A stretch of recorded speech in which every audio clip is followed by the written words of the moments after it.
Pero bueno, vamos a mejorar el día que entendamos que el consumidor es el que manda. Pero se supone que vos comprás un auto 0 kilómetros. Ahora ya lo saludo a José Mena, que está con nosotros, y te lo pregunto, ¿se supone que vos comprás un auto 0 kilómetros para llegar a tu casa, poder viajar, ir, moverte, sin tocar al mecánico, por lo menos por un tiempo determinado, solamente haciendo los servicios oficiales en la agencia oficial para no perder la garantía? ¿Se supone eso o estoy equivocado? No, buen día. Buen día, sí. Buen día. Primero que nada. No, sí, lógico, es así. Hay una innumerable cantidad de casos similares de vehículos o de otras cuestiones, con fallas y lo que fuere. Y normalmente las empresas son medio... retasean una solución rápida y efectiva y te hacen... Apuestan al cansancio. Sí, apuestan al cansancio. Y te agrego una cosa, porque hoy en día el organismo de defensa del consumidor no está funcionando bien, pese a que vos hacías referencia a eso. Sí, sí. Nosotros estamos, si bien no en muchas digamos, ocasiones, porque no nos dedicamos a eso, pero hemos hecho bastantes denuncias en este momento actuales y no funciona absolutamente nada hoy por hoy el organismo. Lo único que está funcionando es un ámbito de un tribunal arbitral en la Ciudad de Buenos Aires, en el ámbito de la Secretaría de Industria y Comercio de Buenos Aires, que uno desde acá puede acogerse a ese sistema. Mirá. Es un árbitro que es gratuito el trámite, es lo único que está funcionando bien. Y la ventaja del arbitraje es que el árbitro... Si el comercio es de acá de Neuquén, no. ¿Cómo? Si el comercio es de acá de Neuquén, no. Sí. Ah, ¿también? Yo por varias situaciones de acá hemos acudido al árbitro que tiene esto es muy bueno saberlo, escúchenlo. Sí. Es gratuito, primero que nada. El árbitro emite opinión, o sea, no simplemente escucha a las partes, sino que recomienda a la empresa. ¿Y el dice, vinculante? Y si uno quiere, el árbitro llega un momento de esa negociación que dice, bueno, si se someten a la resolución, pasa a ser vinculante. Si no, bueno. Pueden desistir en este momento. Bueno. Entonces nosotros en un caso... Tiene una importancia. No, mucha importancia. Una cosa es, por ejemplo, como es el defensor del pueblo acá en Neuquén, que puede decir lo que quiera, pero total no es vinculante. Y otra cosa que la decisión sea vinculante. Te voy a comentar un caso concreto. Concreto de hace unos meses atrás. Una persona recibe una visa crédito en el domicilio de la exmujer, ¿sí? Obviamente no toma conocimiento de eso. Obvio. Nada, porque era la exmujer, nunca pidió la tarjeta. Resulta ser que revisando los correos en una oportunidad, verifica que le informan que se había hecho un consumo con una tarjeta a nombre de él en Buenos Aires comprando una máquina de cortar pasto, una máquina grande, una máquina grande y después un gasto en McDonald's, de un total de 7,5 millones de pesos. Le habían consumido en esa máquina más un consumo en McDonald's. Todo un mismo día que él no había estado en Buenos Aires, nada por el estilo. Ahí empieza todo su reclamo al banco. El banco que no, que sí, que no. Bueno, no le dio ninguna respuesta. Intentamos por defensa del consumidor, no obtuvimos absolutamente ninguna respuesta de nada, el trámite no funciona, está totalmente paralizado, y hasta que recurrimos a el sistema de arbitraje de Buenos Aires. Acordamos con el banco someternos a la decisión vinculante del organismo y el organismo... Que te puede salir en contra también, digamos. Te puede salir en contra. Sí. Te puede salir en contra, por eso hay que tener cierta, precaución de acompañar los elementos de prueba y toda esa cuestión. Bueno, hizo lugar al reclamo, le ordenaron la cancelación de la deuda que figuraba en el banco y con eso se solucionó todo.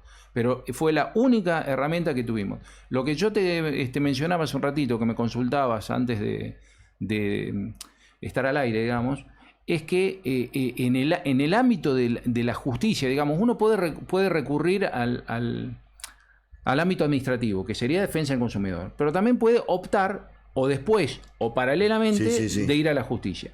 Y en la justicia cuenta con un recurso que es el daño punitivo, que lo estuvimos conversando. El daño punitivo está regulado en la 2440 de la Ley de Defensa del Consumidor hace muchos años y se hace lugar, normalmente los jueces hacen lugar cuando hay una conducta digamos abusiva, cuando se demuestra una conducta abusiva de parte de la empresa, ¿sí? Entonces la condenan a pagar una multa que es en favor del consumidor. Sí. Y son multas muy importantes. Yo he visto multas de arriba de millonarias, de 600, 700 millones de pesos a las compañías de telefonía celular, por ejemplo. Digamos, se cuenta con esa herramienta para que la gente sepa que no todo está perdido, digamos. se puede ir a la justicia invocando el daño punitivo y, bueno, lógicamente tratando que un juez haga lugar a toda esa cuestión. Sí, someterse a eso. Che, es muy importante lo que acaba de decir el doctor, ¿eh? Ténganlo en cuenta porque... Y vos, digamos, ¿ustedes toman este tipo de reclamos? No, sinceramente no, porque... Pero para saberlo. Porque... No, yo lo tomo a amigos, a gente conocida. Sí, cuando, claro, cuando tengo, digamos, que hacer un favor a alguien, sí, pero no porque no tenemos más... No te dedican a este tipo de... Es que no tenemos más capacidad de trabajo. Sinceramente estamos pasados de trabajo y ya con lo laboral es demasiado. Está bien. Así que... Bueno, pero existe, digamos. Existen todas esas herramientas, por supuesto. Y si alguien necesita alguna ayuda, me llame por teléfono y yo le explico. Alguna consulta no o algo, hay ningún problema, pero si no lo puedo hacer. Hágala, digamos, aprovechenos como intermediario para que le despejen la duda, después contrata a cualquier abogado. Se dan cuenta que no estamos vendiendo el servicio ni nada que se les parezca. No, es que es así. Como para que lo tengan en claro. Che, es muy importante. Te propongo una pausa de nada, pues estoy pasado de horario. De 2 minutos, volvemos y tratamos el tema. ¿Ahora qué pasó? ¿Dónde estamos parados con la ley? Porque vamos, venimos, no sabemos dónde estamos parados, chicos. Lo último que conversamos, que estaba suspendida, bueno, sí. ya no está suspendida. No sabemos por cuánto. Capaz que el martes de la semana que viene se suspendió otra vez.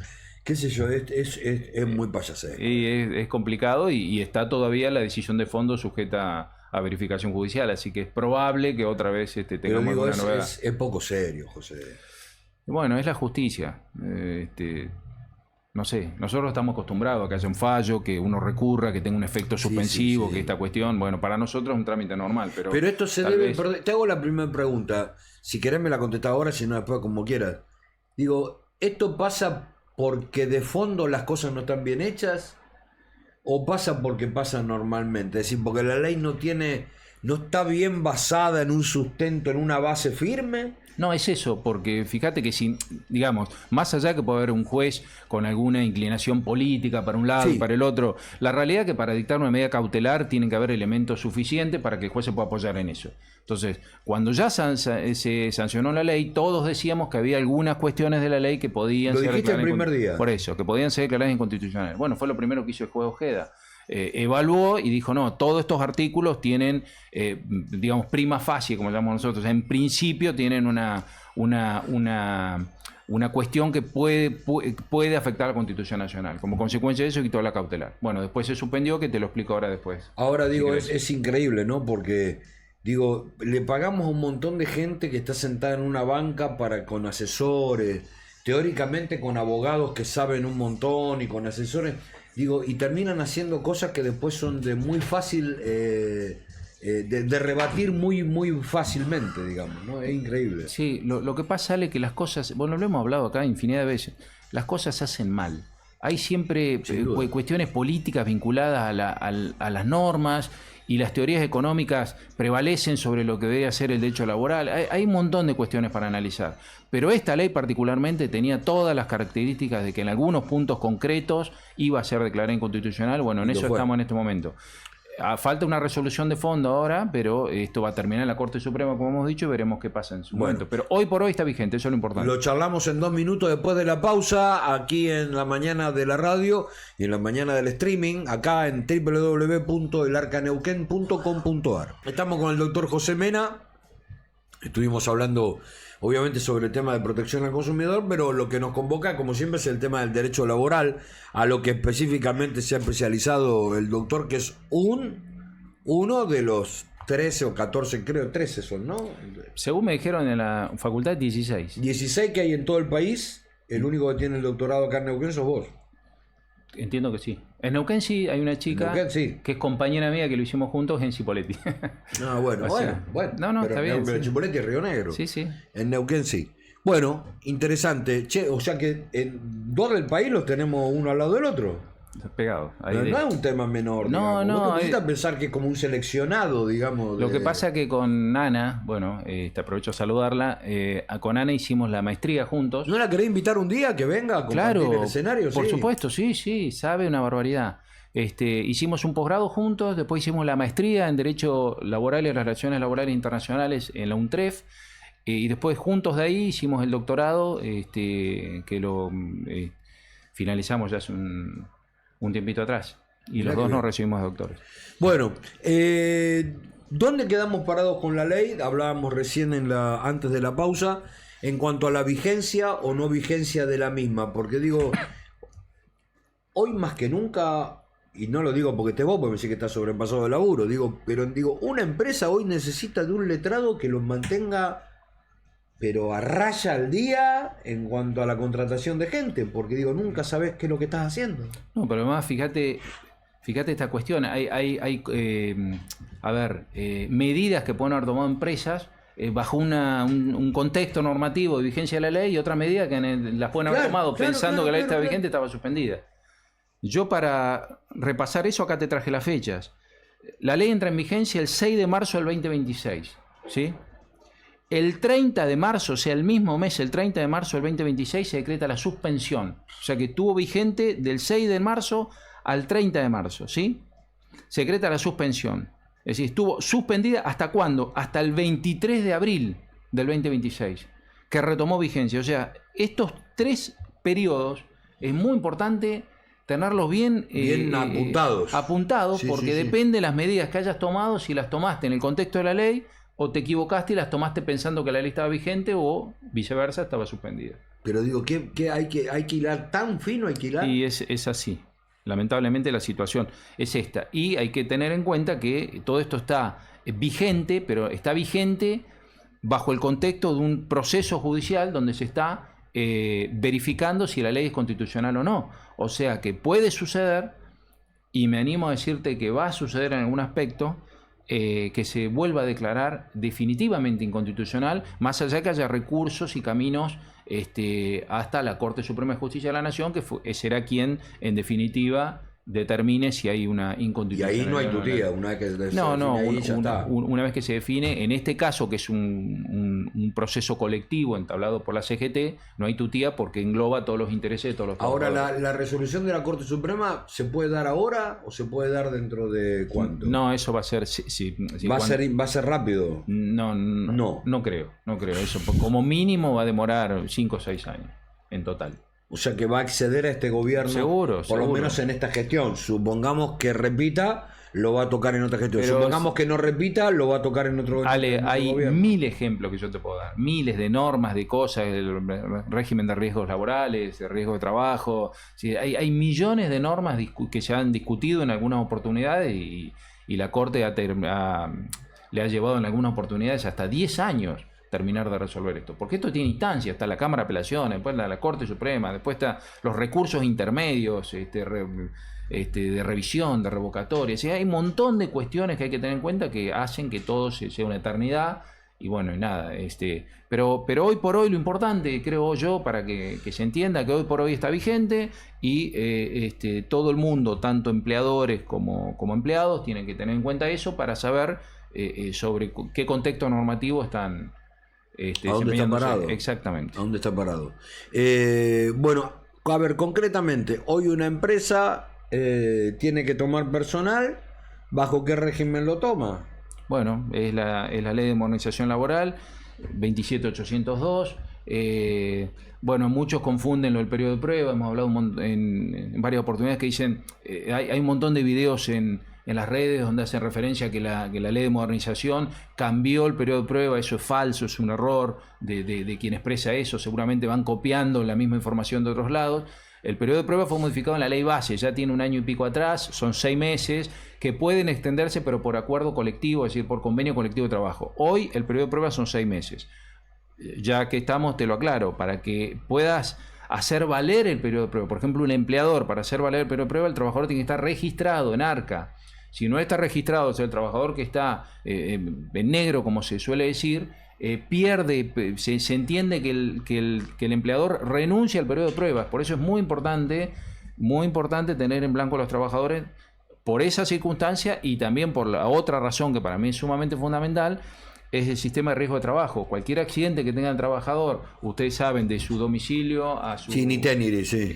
Itinere, perdón. Correcto. Esos accidentes, o el accidente mismo que se puede producir con motivo en ocasión del trabajo, porque se resbala el trabajador, porque se le cae un fierro, cualquier cuestión, todo eso hoy son juicios millonarios. Sí, lógico. Porque entonces es sumamente importante que el trabajador esté registrado, ¿sí? Por cualquier eventualidad lo cubre la RT por un mínimo porcentual que se paga, que es el costo de la RT del orden del 5 hasta el 8,5%. Aquel me dice que, mira, que se va a desmayar y se va. Vos te vas a desmayar de golpe que te voy a dar yo en la cabeza. Sabés que tu mamá me autorizó, así que te voy a castigar, no me jodas. Y otras cuestiones importantes, Ale, perdón que... No, dale, sí, está para eso, obviamente. Otras cuestiones importantes que ya han empezado a haber algunos criterios jurisprudenciales relacionados con esta ley. O sea, ya la jurisprudencia está interpretando algunas normas y algunas de las cuales han traído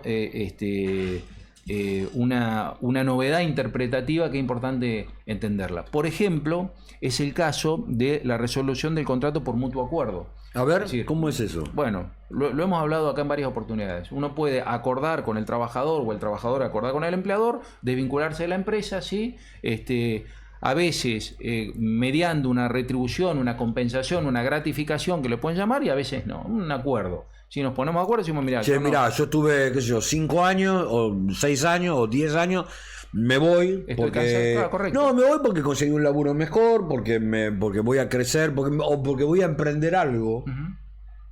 Porque probablemente el tipo hoy dice, mira, con un emprendimiento, pero para el emprendimiento, si una ayuda económica me viene bien. Quiero arreglar la posibilidad de irme con un resarcimiento, no sé, te voy a poner un ejemplo, de 10 sueldos que me lo tenés que seguir pagando todos los meses. En vez de pagármelo todo junto, yo cobro todos los meses durante 10 meses y eso me va a ayudar a emprender. Y si el empleador acepta, es válido. Exacto. Digo, un ejemplo suave, digamos. Es una de las formas de extinción de contrato de trabajo que regula la ley de contrato de trabajo, ¿sí? O sea, se hace pero eso hay que homologarlo, ¿no? Eso hay que homologarlo, sí o sí. Sí. Eso se puede homologar en la autoridad administrativa, que es la Secretaría de Trabajo acá en Neuquén, o el Ministerio de Trabajo Nacional, o en la justicia, o por escribano. En ese caso es la única excepción a la homologación. Se hace un acuerdo en una escribanía. ¿Y es válido? Sí, es válido. Han habido algunas discusiones de que si no está apretado para firmar... No, lógico, porque el acto tiene que ser voluntario. Sí, para lógico, que sea voluntario lógico. tiene que cumplir con los 3 elementos de la voluntad, que es discernimiento, intención y libertad. O sea, se tienen que dar esos 3 elementos. Pero además se ha interpretado en algunos casos algún criterio un poco más restrictivo, que si hay gratificación y la gratificación más o menos es similar a lo que le hubiera correspondido al trabajador por la indemnización, podría tratarse un despido encubierto. Pero es una teoría jurisprudencial que ha regido acá en Neuquén, en la sala 3 de la Cámara de Apelaciones, pero que entiendo yo que está teniendo cierta... es decir, se está ampliando el criterio y está aceptando a través de un fallo que hubo en la Corte Suprema de Justicia de la Nación. Pero lo interesante acá con esta ley, sobre este punto, que esto ya rige hace un montón, es que cuando se sanciona la ley de modernización, se modifica y se agrega un párrafo que es muy importante, que dice lo siguiente, que digamos, más allá de que hay un consenso en este ejemplo que estamos dando, donde el empleado y el empleador se ponen de acuerdo sobre la extinción del contrato, también se puede dar la cuestión de manera tácita. Por ejemplo, un trabajador no viene más a trabajar y el empleador tampoco le reclama que venga. Entonces, como que tácitamente se da esa situación. Entonces se discutía, bueno, ¿cuánto tiempo tiene que pasar para que se considere que hay una voluntad tácita de no volver más? De no prestar más el servicio. Entonces discutía, la jurisprudencia iba y venía con algunos plazos. ¿Y en ese caso? Bueno, la ley establece esta reforma, esta ley, la 27.802, que está vigente, recordemos. Porque hasta ahora el empleador está obligado a intimarlo al trabajador a que se presente. Ahí te explico.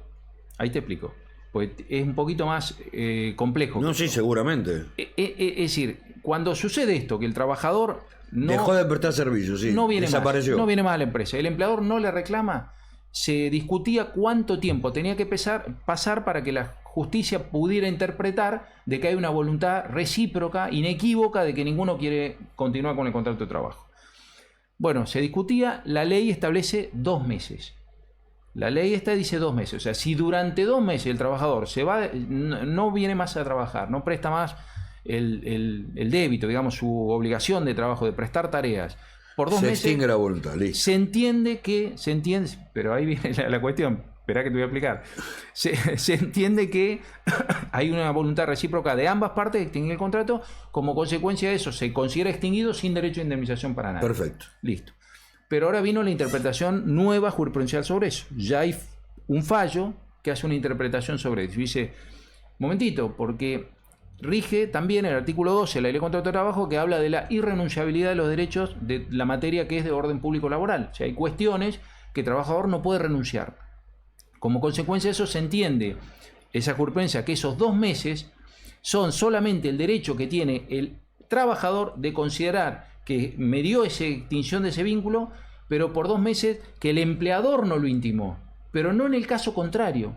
O sea, el empleador, de acuerdo a esa interpretación, no tiene derecho a considerar extinguido el vínculo, pese a que el trabajador se haya... Sí, te entiendo perfectamente. ¿Por qué? Porque se entiende que ese trabajador no puede renunciar al derecho. O sea, que como consecuencia de eso viene lo que vos decís. Lo recomendable, lo que yo recomiendo... Es intimar al que se presenta a trabajar. Correcto, es intimar. Porque de esa manera estás cubierto, digamos, porque también el trabajador puede haber tenido... No sé, suponete que tuvo un accidente, vive solo, no tiene familia, tuvo un ACV, lo internaron, nadie se enteró, qué sé yo, no sé, o se fue de viaje a fin de semana y un auto lo tiró en la moto y el tipo perdió la conciencia. Sí. Estoy hablando casos extremos, digamos, ¿no? Pero el empleador no se tiene por qué enterar, entonces ¿qué hace? Lo intima, no se presenta. Bueno, después demostrará de que estuvo enfermo, de que y se llegará a algún acuerdo.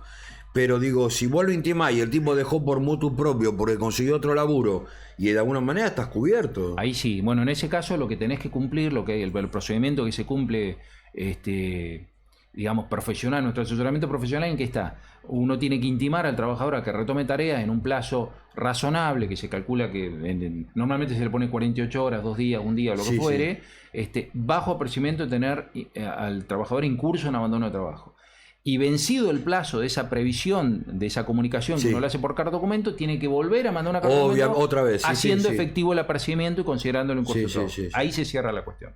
Es decir, tenés que cumplir esos pasos que son legalmente lo que corresponde, digamos. Intimar los 48 horas que se presenta a trabajar. Si no lo hace, mandarle una comunicación del apercibimiento y de que no cumplió con lo que se le pidió. Y después el despido definitivo, digamos, la desvinculación. Claro, ahí simplemente hablas con el contador, se da de baja por extinción y ya está.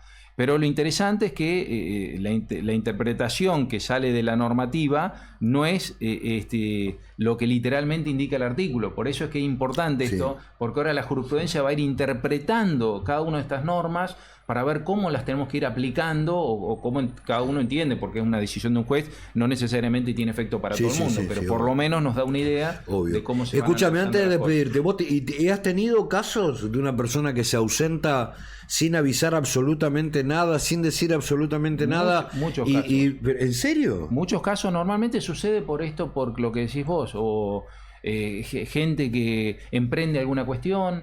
Pero te vas de un lugar sin avisar de que te vas. Hay digamos, ¿en qué cabeza cabe? Y bueno, pero se da. Tengo mensajes.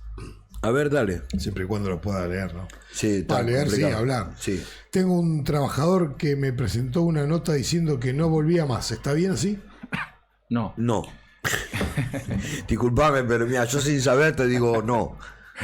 No alcanza con una nota. Claro, ahí lo que tiene que hacer el trabajador es mandar un telegrama colacionado. Que además es gratuito. Claro, exacto, es gratuito. Y ahora también con esta ley, la 27802, se regularizó el telegrama digital. Uno va al correo, o inclusive sin ir al correo, uno puede redactar un texto creando un usuario y contraseña, y con eso manda el telegrama. Pero sí o sí, pues justamente por lo que hablábamos, por la irrenunciabilidad de los derechos, el empleado, la comunicación para la renuncia tiene que ser formalizada de esta manera. Estoy trabajando en negro y mi empleador me notificó que me despedía en periodo de prueba. Pero bueno, eso dice. Está mal. Porque es lo que hemos hablado. ¿Estás trabajando en negro? Claro, para que haya uno de los requisitos para que se pueda acudir a la herramienta del periodo de prueba del empleador es que el trabajador esté registrado. Claro, además de otros, pero digamos básicamente que esté registrado. Así que ese despido no tiene ninguna entidad jurídica y el trabajador se puede considerar que mantiene el vínculo. He trabajado 3 días a la semana. ¿Cómo es el sueldo que tengo que cobrar? Dice.